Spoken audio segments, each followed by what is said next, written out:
अब कुछ खबरें एंटरटेनमेंट की दुनिया से। मारूफ अदाकारा रेशम ने शादी ना हो पाने की वजह से अपनी एक मुनफरिद दुआ को करार दे दिया। रेशम अदारा नूर को दिए गए एक इंटरव्यू की एक वीडियो क्लिप ज़ेरे गर्दिश है, जिसमें वो अपनी शादी से मुताल्लिक बात करती हुई वीडियो में रेशम ने बताया कि मैं अल्लाह के घर गई तो सब ने कहा दुआ मांगो, जो मांगोगी वो मिलेगा। तो मैंने दुआ मांगी कि या अल्लाह, अगर इज्जत देना तो तकब्बुर ना देना और हाथ हमेशा देता रखना, कभी लेने वाला ना बनाना। उन्होंने मज़ीद कहा कि मेरी मांगी गई दुआ पता नहीं कैसे कबूल हुई कि आज तक जिंदगी में मर्द की कमाई नसीब नहीं हुई। मुझे नहीं मालूम कि इसमें अल्लाह की क्या हिकमत है।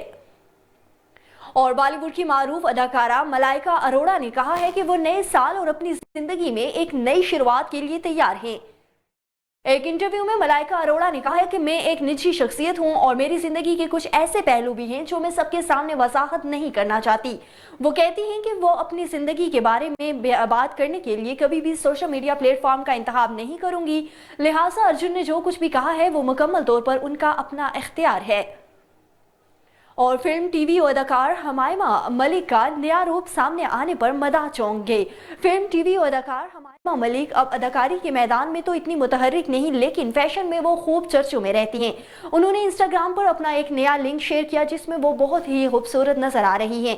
उन्होंने अपने बालों को सुनहरा रंग करवाया है। पोस्ट के कैप्शन में उन्होंने लिखा कि हमायमा या जमाइका मदाहों ने इस तस्वीर पर उनकी तारीफों के पुल बांध दिए।